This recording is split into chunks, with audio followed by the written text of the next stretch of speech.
ನಮಸ್ತೆ ಮಕ್ಕಳೇ ನಾನು ನಿಮಗೀಗ ಕಾಲಗಳ ಬಗ್ಗೆ ಹಾಡಿ ನಿಮಗೆ ಹಾಡನ್ನು ಕಳಿಸಲಿದ್ದೇನೆ.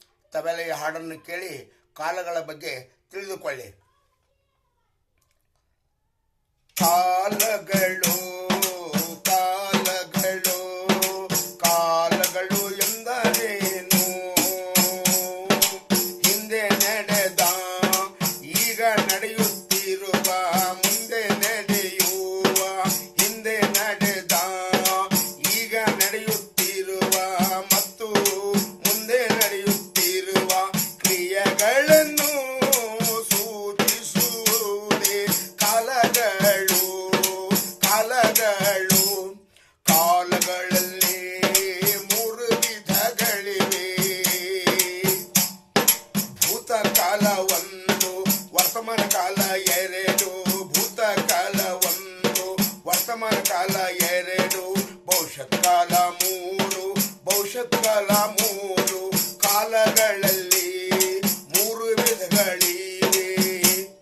ಭೂತಕಾಲದ ಪ್ರತ್ಯಯವು ವರ್ತಮಾನ ಕಾಲದ ಪ್ರತ್ಯಯವು ಭವಿಷ್ಯತ್ ಕಾಲದ ಪ್ರತ್ಯಯವು.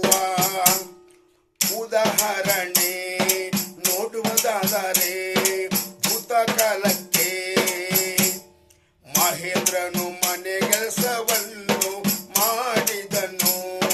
ರಾಣಿ ಮಾರುಕಟ್ಟೆಗೆ ಹೋದಳು. ಗುರುಗಳು ಪಾಠವನ್ನು ಹೇಳಿದರು. ಭೂತಕಾಲಕ್ಕೆ ಉದಾಹರಣೆ.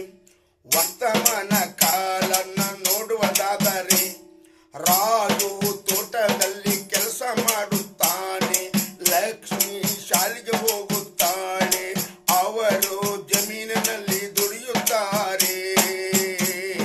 ವರ್ತಮಾನ ಕಾಲಕ್ಕೆ ಉದಾಹರಣೆ. ಮೂರನೇದಾಗಿ ಭವಿಷ್ಯತ್ ಕಾಲ. ಭವಿಷ್ಯತ್ ಕಾಲಕ್ಕೆ ಉದಾಹರಣೆ. ಪ್ರಸಾದ ಶಿಕ್ಷಕ ಆಗುವನು.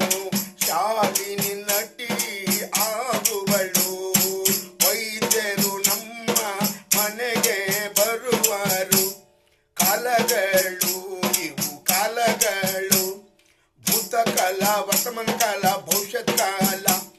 ಭೂತಕಾಲಕ್ಕೆ ಇನ್ನು ಉದಾಹರಣೆ ನೋಡೋಣ. ಆಡಿದೆನು ನೋಡಿದೆನು ಬೇಡಿದಳು ಓಡಿದನು ನಡೆಯಿತು. ಭೂತಕಾಲಕ್ಕೆ ಉದಾಹರಣೆ. ವರ್ತಮಾನ ಕಾಲಕ್ಕೆ ಉದಾಹರಣೆ. ಆಡುತ್ತೇವೆ ನೋಡುತ್ತೇವೆ ಬೇಡುತ್ತಾಳೆ ಓಡುತ್ತಾನೆ ನಡೆಯುತ್ತದೆ. ಭವಿಷ್ಯತ್ ಕಾಲದಲ್ಲಿ ಹೇಳುವುದಾದರೆ ಆಡುವೆನು ನೋಡುವೆನು ಬೇಡುವಳು ಓಡುವನು ನಡೆಯುವುದು. ಕಾಲಗಳು ಇವು ಕನ್ನಡ ವ್ಯಾಕರಣದಲ್ಲಿ ಬರುವ ಕಾಲಗಳು. ಮಕ್ಕಳೇ ನೀವು ಪ್ರೌಢಶಾಲಾ ವಿದ್ಯಾರ್ಥಿಗಳಾದ ಇವುಗಳ ಬಗ್ಗೆ ತಿಳಿದುಕೊಳ್ಳಬೇಕು. ಮಕ್ಕಳೇ ನೀವು ಅಂಕಗಳನ್ನು ಗಳಿಸಬೇಕು. ಕಾಲಗಳು ಕಾಲಗಳು. ಧನ್ಯವಾದಗಳು ಮಕ್ಕಳೇ.